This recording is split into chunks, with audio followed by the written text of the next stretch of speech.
Absolutely. Okay, so thank you for the attendees who've have joined us so far.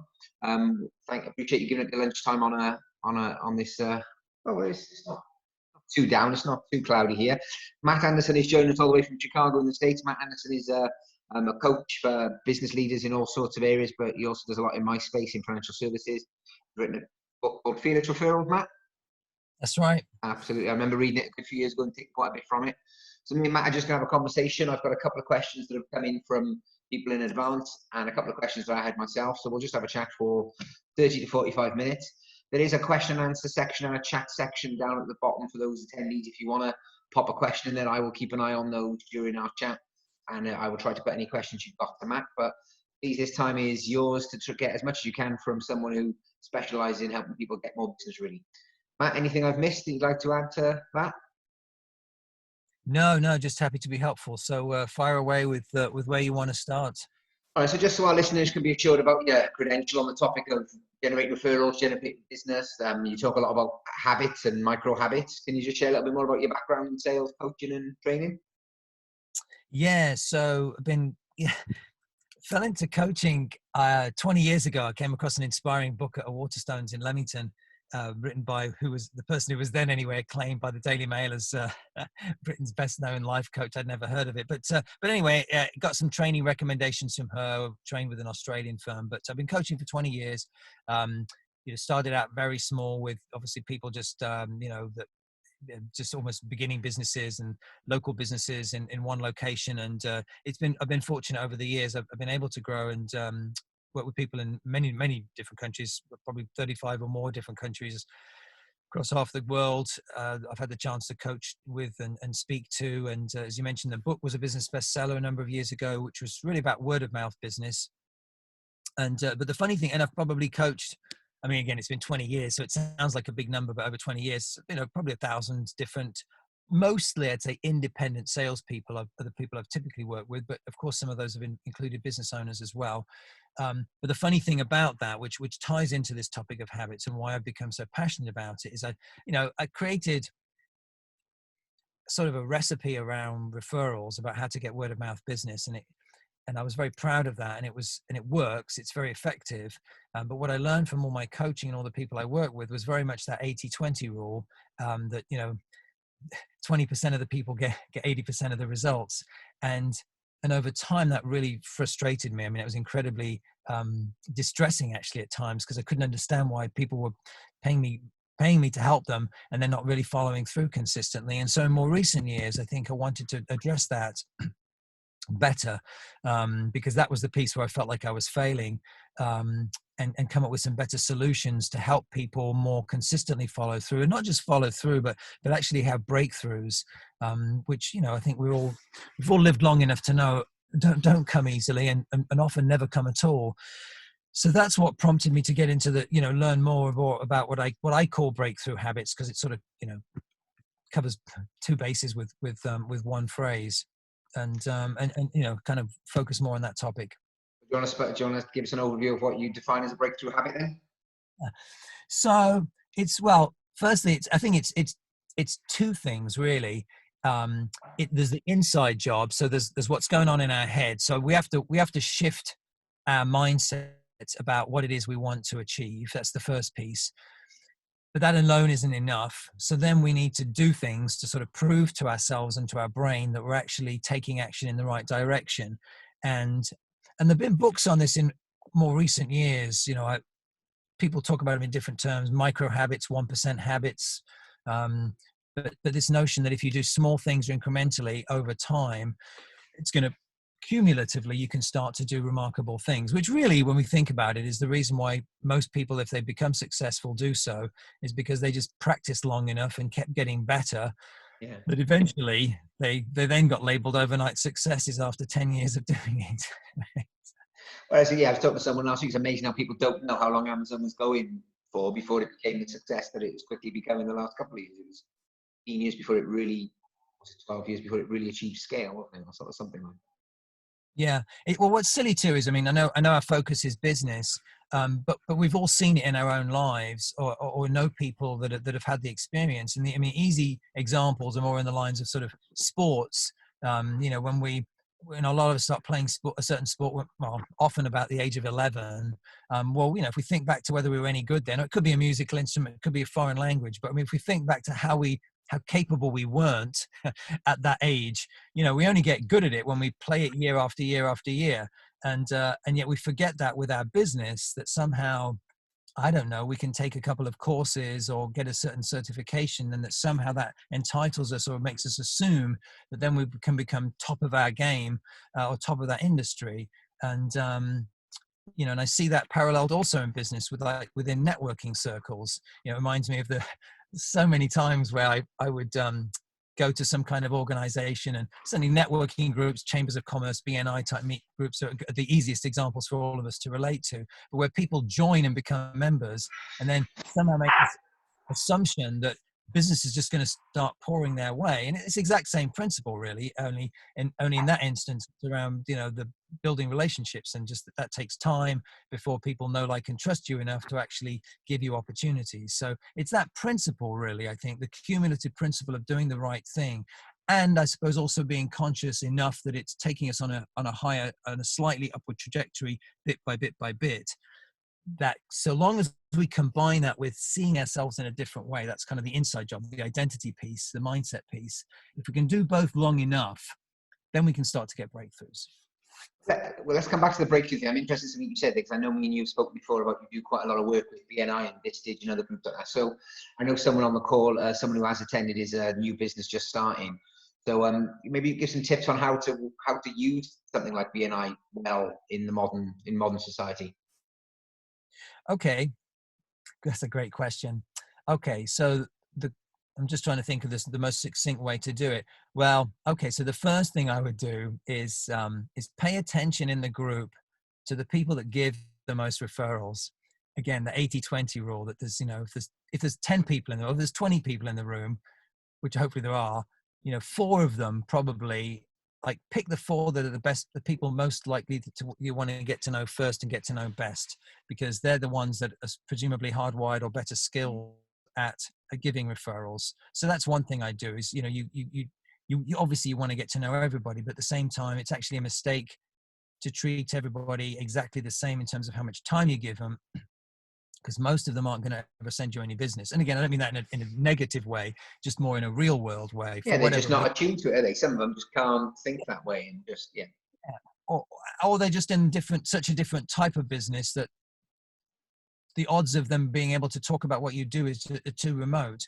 But anyway, other key things. So the big things in any kind of networking setting, or even working with any kind of introducer, or even a client for that matter, and you want them to introduce you, is the first most important thing, besides building a good relationship and I guess earning that right to ask, which again is, so if you're new to a BNI, yeah, obviously it's unrealistic to expect people to immediately give you referrals because you're a stranger to them. So it's about building trust and credibility. So I guess in the early days, when you get a chance to talk in the meeting, share examples about other people you've helped professionally, to build that credibility so that people can, I guess, feel comfortable recommending you, however you choose to do that. In other words, how you amassed your skill set so that even if your business is new, hopefully what the work you've done in the past demonstrates that you're, good enough, competent enough to recommend. But the keys around referrals are essentially making it easy for people to refer you by being incredibly clear about exactly who you want to meet, so that when you paint that picture or name that person's name, then the people in the room don't have to think about it. You give an example that just one person will come to mind. So that's really one of the key things around referrals. And then the other piece, and this is not covered in BNI. BNI does lots of things really well, but one of the areas that they don't address much is most people don't know how to make an introduction. They don't know what to say to other people so that you get that chance to talk to them. So it's your job to coach them. This is what to say. This is how to introduce me. And often the easiest way to do that is by writing an email for other people to share, which could just be a little sort of, biographical paragraph about you. But that's again, it's about making it easy. So spell out who you want to meet and make it easy for them in terms of how to introduce you. And if you cover those bases, then you should be in pretty good shape. From hearing that, then I think you guys over there say niche and we say niche over here. Um, Drives me nuts when I come to MDRT and you hear people say niche. Do you still believe in sort of niche? You know, I have financial advisors and other sectors being quite niche and quite direct. You're going after, because I quite like to help everyone, whoever ever wants help. I'll try to help, or our business will. When you go to B&I, you should have one clear objective, even if you are helping everyone? Or do you think businesses do better if they are niche? Yes, I do think businesses are better with having a defined target market, or niche. Having said that, I think when we're new, when our business is new, I mean, again, the general advice that works for most people when you're new, I think you do need to, obviously you sometimes can't afford to be too choosy about who you work with. However, when you ask for something, that ask should still be really specific. In other words, where 1 to 2 people and the other person come to mind for that other person. Because if you're too broad, if you just say, well, we can serve any local area business, that is a useless thing to say, especially to someone in business, because that's most of their network. So you need to narrow that down. I hope that makes sense. So essentially, when you ask for something, narrow it down. And it doesn't mean you can't have a plan B or a plan C or other things to request if that first one doesn't work. But if you're too broad, and it is counterintuitive, logically you'd say, well, shouldn't I cast a wide net? But that doesn't work. I mean, I can give you examples. I mean, if I say to you, do you know anyone that would like to make more money, or that would like less stress in their life, or that would like to be healthier, or that would, like to go on holiday more? I mean, I'd like to be happier. I mean, those types of things are so broad that they apply to just about everybody, or that enjoy spending time with friends and family. So that's the problem when we ask, we make it too broad. And think that, again, someone will come to mind, and it doesn't work that way. It's more effective if I said to you, Craig, I'm excited because I'm going to be back in your area next month. I'd love for you to introduce me, to the estate agent, banker, architect, printer, whoever, that you think does the best job, or the accountant that that would be the best fit for helping business owners, or, but something specific. Yeah. That works better, because then immediately one person comes to mind. And that's the way to ask. And again, I know it's easier said than done, but it's a skill that you definitely want to work on, and take a leap of faith on that. Because, as I said, otherwise you're going to get frustrated at how little people help you. Okay. And I think that's a big takeaway, how to get networking working better for you. Okay, let's go back to habits. That's something you're really passionate about at the moment. And I think everyone's reading all about the 1%, and I completely agree with it to a large extent. So what's so timely or special about the topic of breakthrough habits right now? And what is it that suddenly changed for everyone? Suddenly think it's what are we seeing? Well, it's because it's giving us more control. I mean, I like to talk about having a bullseye mindset, which essentially is around, now more than ever, for our own sanity, it's crucial that we spend our time doing things that we have control over, i.e. the bullseye, whereas all the other circles on the dartboard assume they're things impacting your life that you have no control over whatsoever. And I think that's what, and especially in a fear climate like the one we're living in, it's easy to get sucked into that. And yet, again, there's nothing we can do about it. So focus on the things you can control, and then mentally focus on the things you want, rather than the things that you don't want or that aren't happening. Because again, that too is a negative spiral that starts as a mild funk, but then, if we let it get carried away, can then start turning into feeling really down and anxious, and then even depressed. So it's catching that as fast as possible. So that's why micro habits are great now, because it's finding all those little things that you can do that make you feel better about yourself, and again, doing something constructive rather than something destructive or useless. So can you give us some examples of good micro habits? Yeah, so it's almost easy if you throw out different areas of our life, so I break it down, right? So I think there's mental health micro habits, and certainly the most popular one at the moment is meditation, which, not too long ago, a lot of people thought was a bit on the, I don't know, woo side or something, or overly, I don't know, vague. But I think now people realize the benefits of how it reduces our cortisol and makes us calmer, So that would be an example. And then there's, physical health habits, which I don't probably need to give examples of, but, just Yeah. regular exercise, eating good food, getting enough sleep, which aren't obvious. And also avoiding bad health habits, especially at a time like this when we're stuck at home. It's easier to overeat, overdrink, and so on. But from a business standpoint, that could be, being more of a leader in your business. So being more, proactive about contacting people in your network rather than avoiding them. It's even more important now, I think, to be visible and talking to people.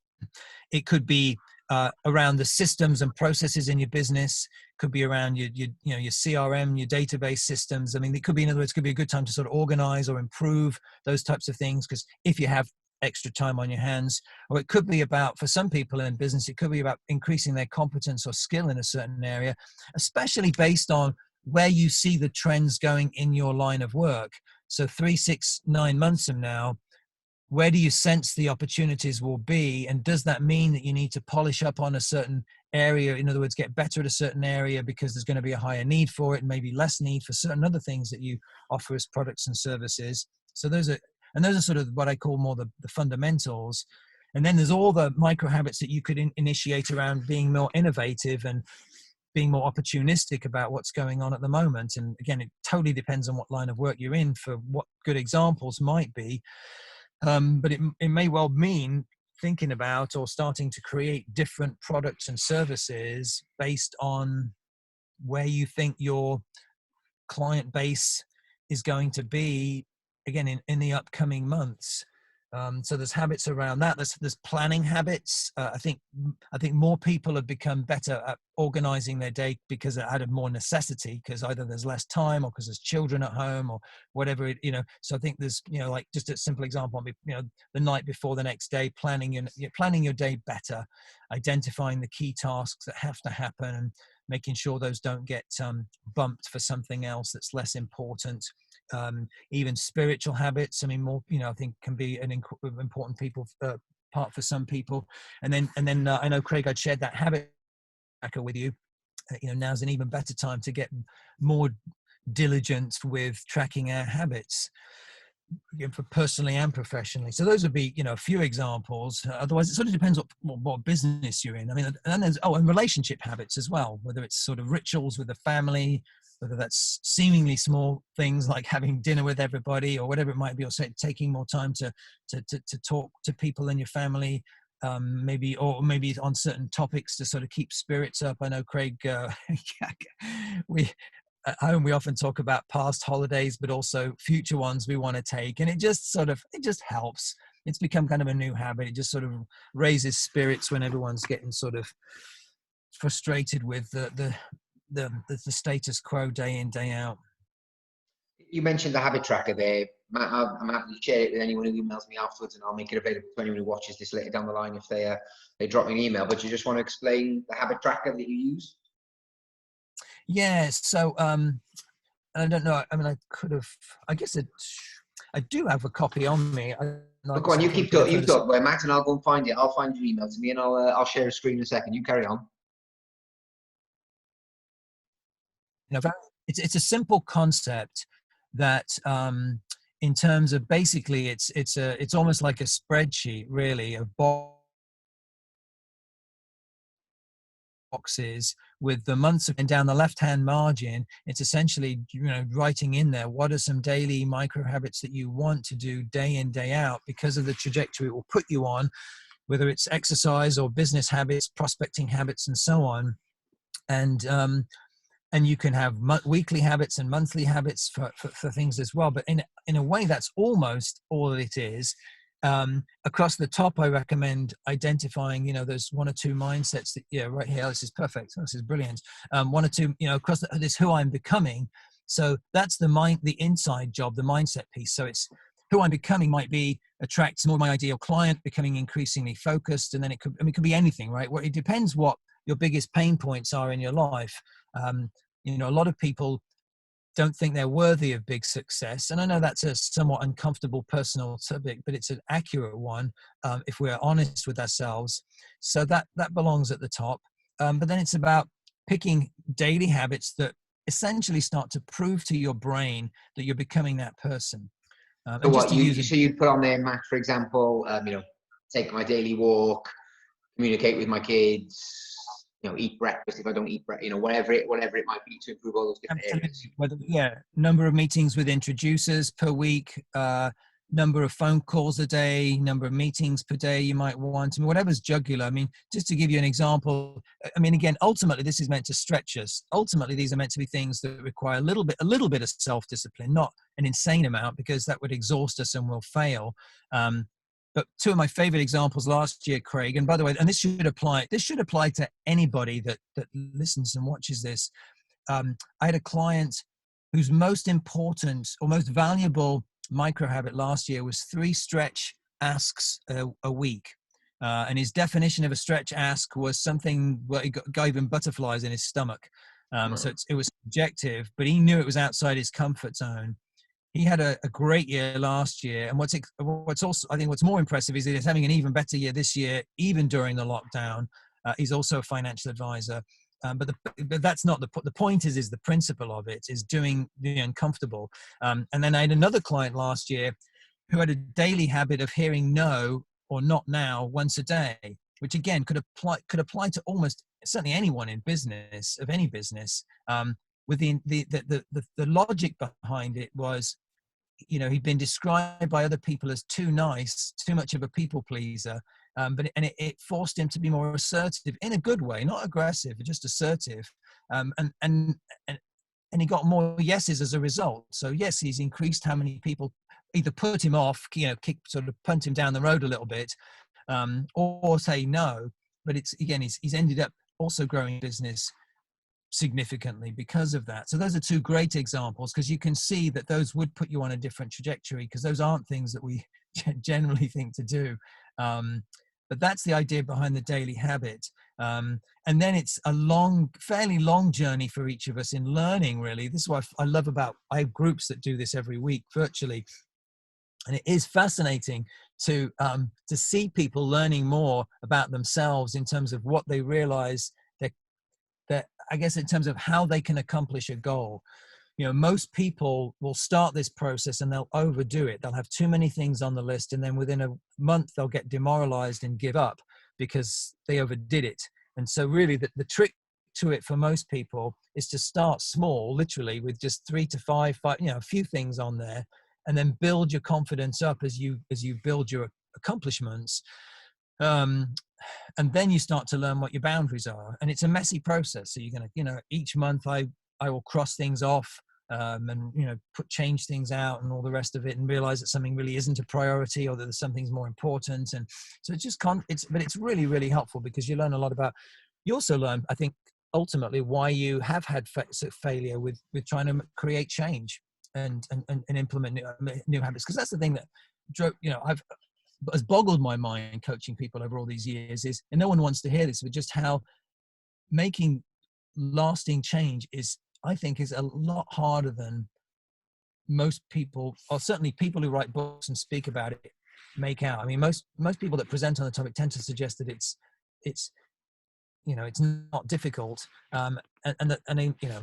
it's not hard to understand this content, but doing it and seeing successful outcomes, a lot fewer people get to that point. And I think part of it is because we have unrealistic expectations. So we expect to see great outcomes much quicker and forget. Okay, let's pick on a particular habit that I know is a weakness of mine, and is something you've talked about a lot. I think when I speak to business owners over here and financial planners over here, I think there is still this British mentality, this fear of asking for referrals. So what kind of habits would you create to actually get the financial advisor or the business owner asking the question about a referral? Habit could we create?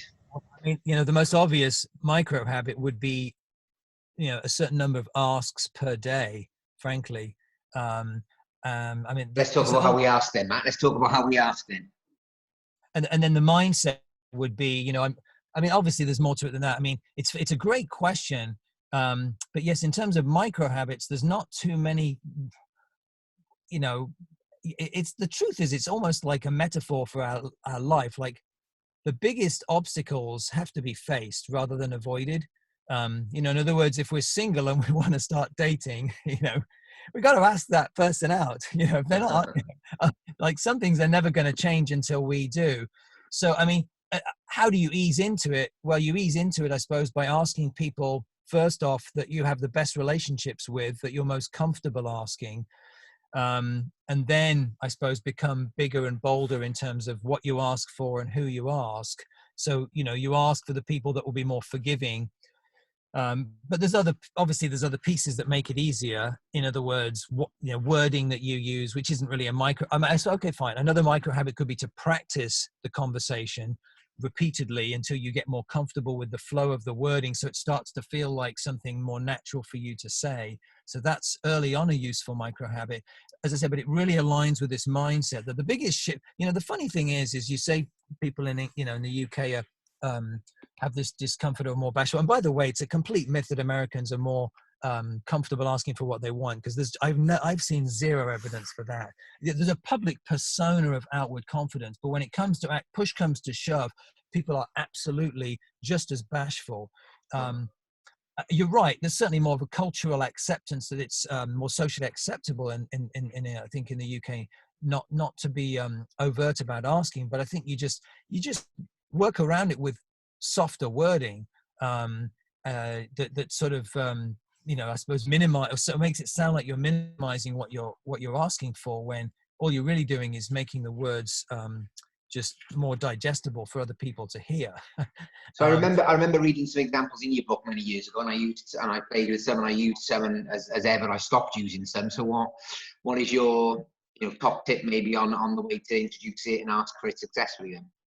Well, my favorite language has always been, you know, it'd be silly not to ask you ... In other words, if you're talking to a happy client or customer, it is silly not to ask them about other people they care about that you could potentially help, because you could help them and they know that, and you've got a decent relationship with them. So another language might be, you know, how would you be most comfortable, Craig, introducing me to such and such a person? And I got that from a a very introverted accountant in Derby years ago. You know, they were the most reserved, introverted people I've ever had the rather challenging experience of coaching. They actually were quite good in the end, but it took a while. But you know, that it's so a lot of it is a language. It's also a mindset thing. I mean, I've coached loads of people in the UK on, and once people shift in their own minds that this isn't about this tacky sales pitch, but that I believe in my heart of hearts that I can be useful, I can be helpful to people you care about, then the wording doesn't matter, because you can just sense I mean it. Whereas if I've just learned some tacky wording at a sales seminar, you know, and I'm just going to give an example, but I don't know if it's helpful, but just sort of some old school way where, you know, I say, well, listen, here's I've got a piece of paper here for you with 10 blanks on it, and I'm going to go away and get some coffee. When I come back, I'd like you to have filled out 10 people that you know that I can hound on the phone over the next 3 weeks mercilessly. I'm exaggerating, of course, but so it's both. It's a mindset thing. And once we realize that, if we believe that we're really just trying to help people, then the rest of it can fall into place. And then you can be very authentic and open and real and saying, Craig, you know, I don't know anybody in your network, nobody at all. We've never had that conversation. And you actually know, right, I'm being truthful, even though we've met face to face and chatted. I would love, though, to take a few minutes to sort of talk about people that you are close to or fond of. And by the way, you asked that B&I question. That's another way to get specific, is to talk about people that someone's closest to, and then pick a certain place or community. So whatever that might be. So if, you know, if that person has a team that they work with, then it's, you know, who do you belong best with on your team? But that could be on your committee, on any group of people on the board that you serve on. Who do you get along best with that you think might be most interested in talking, meeting me or learning more about this? So, but anyway, but gravitating towards that as well. So in other words, it's people that you know and like, that sound like good prospects to me, and that would be the context for the conversation. Do you think a referral request like that, I mean, I love the language there, do you think it always has to be done face to face or over the phone, or is that something that could go in an email? You know, what do you think? Okay, well, so it's a good question. Face to face is always best. Is it necessary? No. I mean, texts work now sometimes. And again, it depends on the quality of the relationship. Um, but there isn't a right or a wrong way. I think it's just what, if you can ask face to face, it's the most effective way to do it. And in fact, it's funny because I talked to someone last week who's a top of the table producer in Coventry, and he was sort of making this observation about how most people nowadays think that you ask for everything and learn everything virtually. And he said, I still pick up the phone. That's the best way to do it. I pick up the phone and I talk to people, and so many more good things happen than when I send an email and I hear nothing for 3 weeks. And it's so funny because it can almost sound so outdated, and yet he's right. Way more will come out of a conversation with someone more often than not than an email exchange. So it's worth taking that to heart. And again, that raises fear for people, right? I mean, people are going, it's easier to send an email. So I'm that's just another thinking, thing that a I'm micro just, habit. yeah, I'm just thinking of all the conversations I've had the last 4 weeks as I've slowly called pretty much, not all my client bank, but a large percentage of it, and I'm still working through the rest. If I'm on my daily walks, I'm just thinking, not once did I have the courage or the nous to have a conversation like that about, I'm sure there are people in their respective networks, families, communities that could have benefited from something that we do, and I just haven't. So I was just wondering whether now would be too late to send them an email saying, great chatting to you the other week. I didn't get time to ask you, something, I don't know. Just thinking out loud, I suppose, Matt, seeing if there's a value add in there for me. Absolutely. I mean, and then it's little things, I think, too. Forgive me if I'm stating the obvious, but like a good subject header. So the subject header might be, I completely forgot to ask you, ... But something more eye-catching, rather than too many of us are guilty of just putting follow-up or something really dull in the subject header.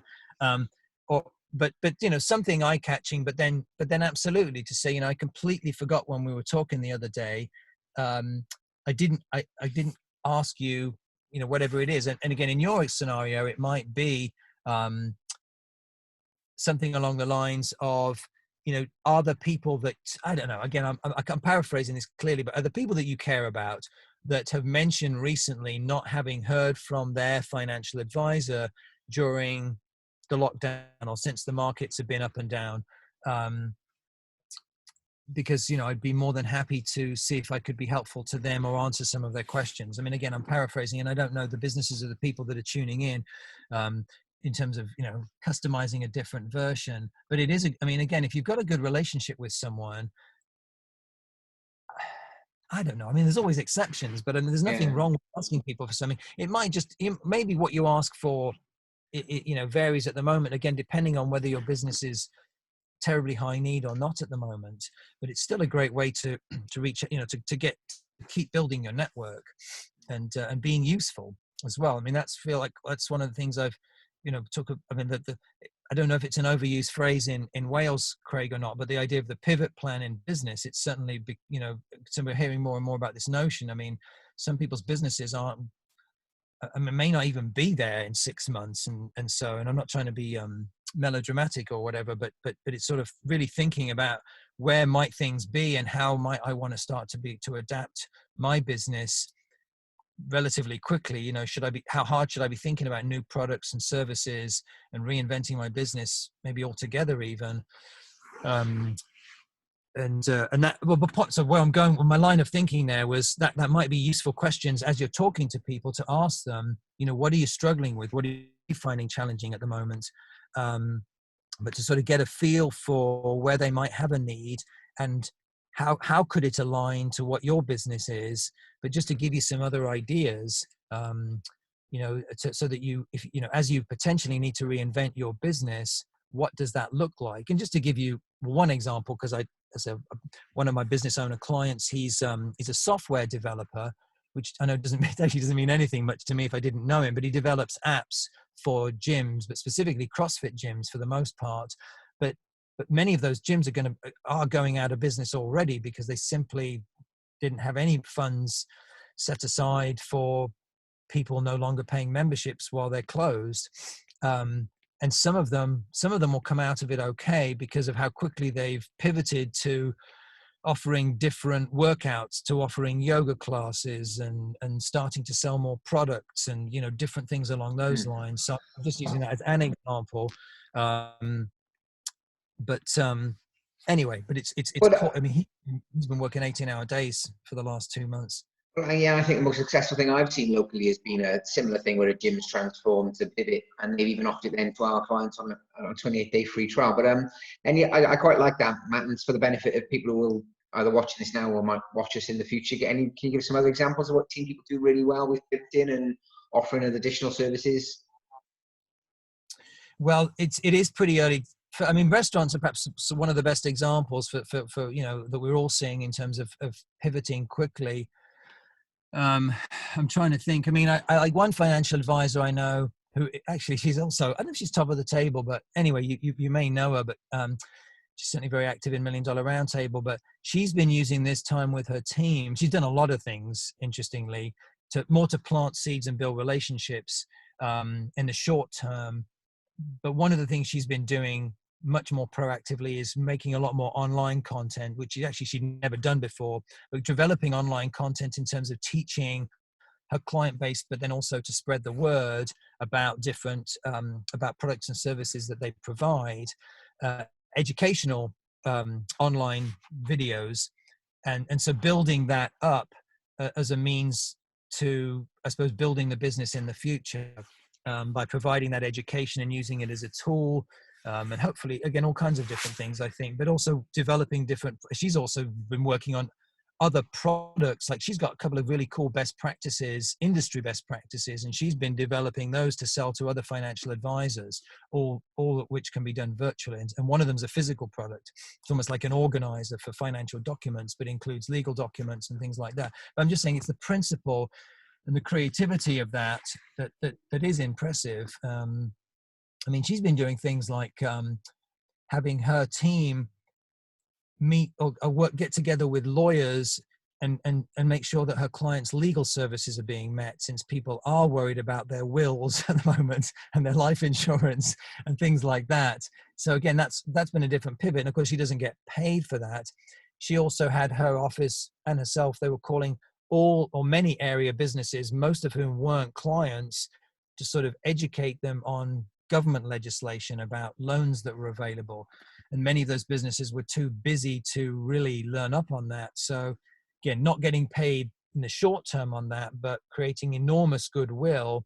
And I'm quite sure we'll find it then very easy to go back to some of those businesses when things quiet down to some degree, and go back to them and be able to then talk business with them, So those are some ideas. And I mean, I probably, if you perhaps gave me I know, I know people in the business that have been, again, offering different services, or offering a free service that isn't normally free, sort of like a property appraisal and some tips on things they can do to make their house nicer, since for those that have extra time on their hands, to decorate the place better or spruce up the garden. I mean, so things, just trying to be useful, but that ultimately build, and especially certainly in this country, when estate agents generally do a dreadful job of building relationships. They're very transactional. They essentially say, I'll help you sell your house, and the minute they've done that, you never hear from them again. That's 98% of people in that business.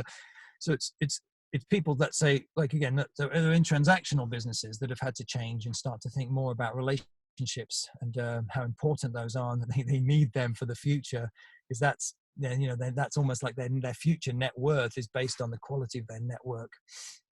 Okay, well, you're obviously doing a great job, Max. People are so enthralled in what you're saying. I haven't had any questions or chat pop up, so maybe let's bring this great conversation to a close. Any final top tips you'd give to any business owners about how to, survive this and then thrive after this? Anything else you've been seeing? Or okay, so the three that come to mind, one of them is, I mentioned this earlier briefly, but one of them is about avoiding bad habits. I think at times when we're scared, we're much more likely to do things that have negative long-term damage, whether it's to our health or to our business or to our finances. So I think that's one tip. my second tip is around self-discipline, and it's more of a reminder, but I find it enormously helpful to know that our self-discipline sort of wanes and runs out as the day goes on. So for those somewhat more uncomfortable, more challenging things, it's wise to try and do them at the beginning of the day generally, than to wait until, think we're going to go exercise at 9 o'clock at night. I mean, a few people can pull that off, but most can't. So I think that understanding that's important in terms of how we plan our day, that the big stuff is best done early. And then I think the third thing is coming back to the habit tracker, and I suppose self-discipline, is that I found over the years that it's almost a myth to think that most of us are going to pick up a ball and run with it without any support or accountability from anyone else. Of course, it's possible. But I think my biggest suggestion would be to get some kind of accountability partner. The only thing that matters about that person really is that it's someone you don't want to fail in front of, because you would feel too badly about it. But especially now, it's even less likely that we're going to do it all on our own and follow through on it. So get an accountability partner of some kind, somebody that you can just report into to say that you did something or not. I think that's the other thing I would suggest. And I know you might expect that from a coach, but again, I just and have spoken to so many audiences over so many years. And everybody that speaks to an audience consistently who's honest will tell you that only about 2% of any audience will ever follow through on much of anything. And so it's that awareness of, let's get real about holding ourselves to task, and to assume that we're going to do that all on our own, I'm sorry, of course it's possible. I'm not trying to insult anyone. It's possible and it's rare. So get leverage on yourself by getting some accountability from somebody else.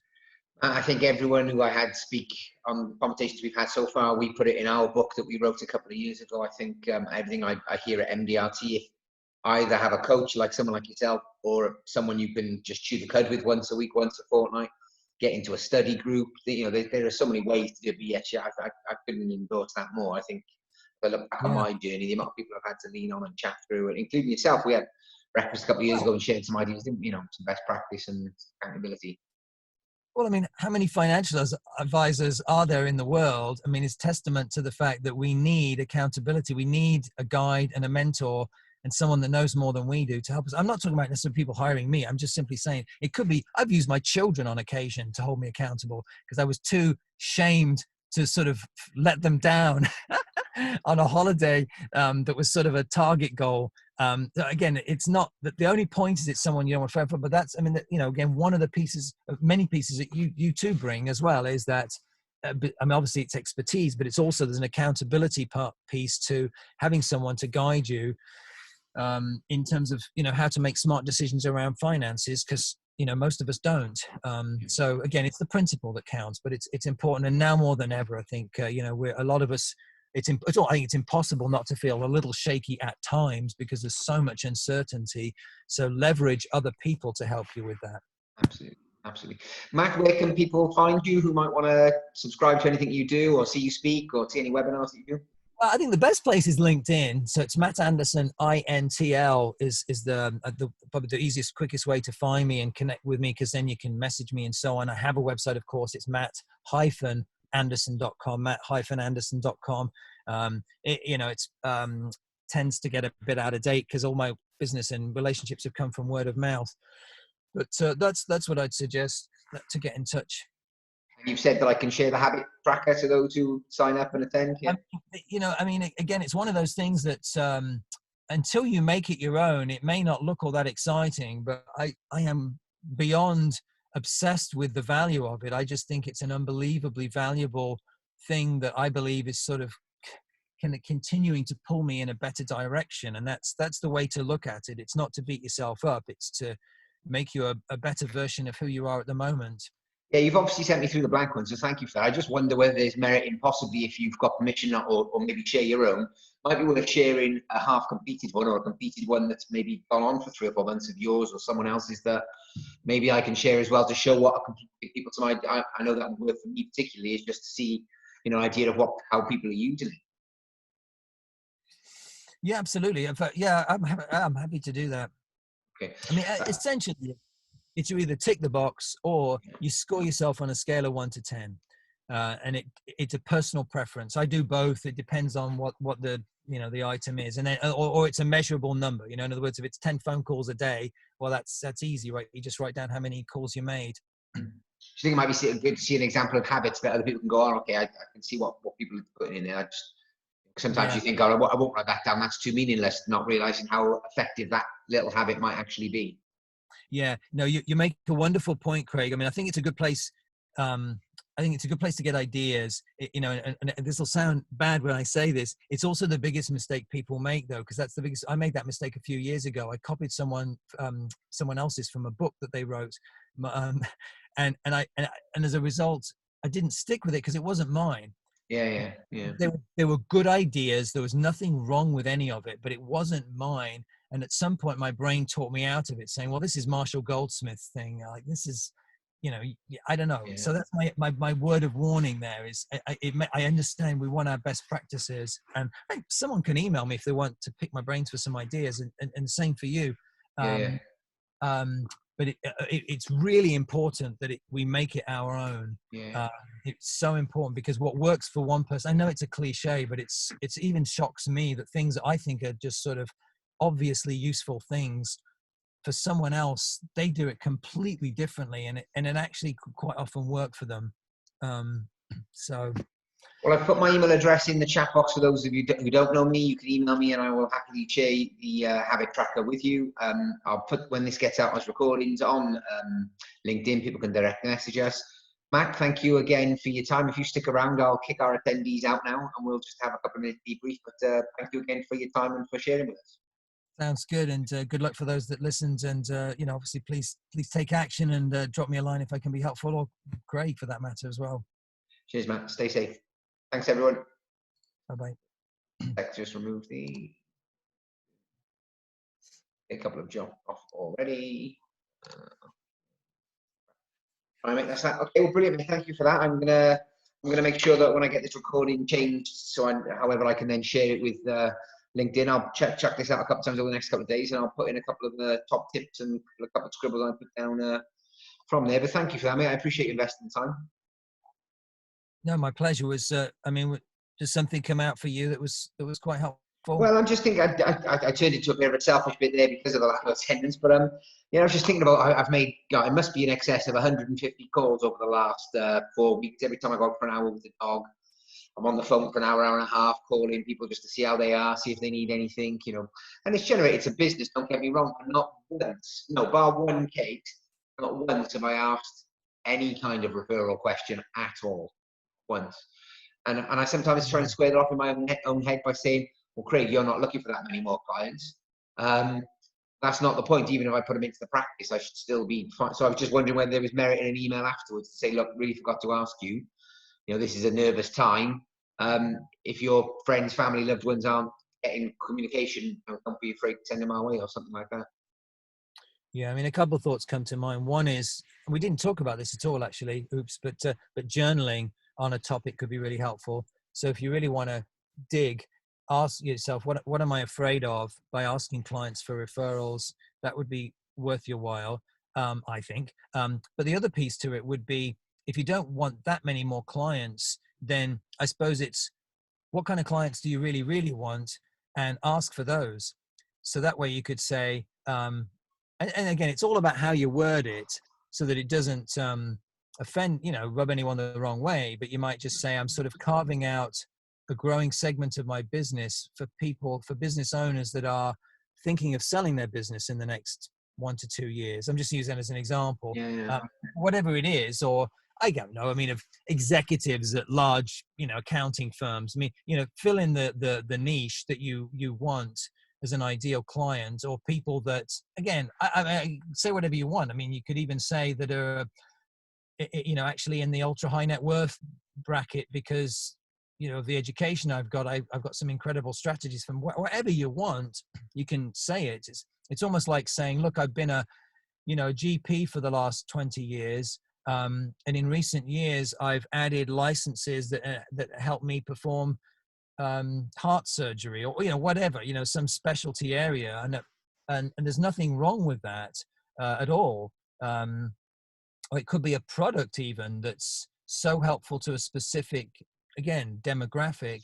And that way you can throw it out there, and that way you only get really cool opportunities. And even if 9 out of 10 people say, "No, sorry, mate, I've no idea," then you lose nothing. So, I mean, that's another way to spin it too. But it's the clarity of it, really. Mm. Um, if you say people that you really care about, that too can be broad. Then it might be a specific situation. If you say, well, people are still going through divorces, unfortunately, if they're not now, then perhaps in the near future. Again, take your pick, really. Or it would maybe just you vary it depending on who you're talking to. That might be part of your prep work for your phone calls. Is one of my favorite questions. What would I love to ask this person? And you think about it in advance. Who does this person know, or who do I think they know? And maybe I don't know, and so I should ask them. But what would be a great thing to ask? They might. I mean, again, now you're really getting me going. I mean, they might be able to put you in front of a room full of people, even virtually. So it might be a group audience that maybe they belong to an association or some group that, again, where you could talk to other people like them. That's another potential option.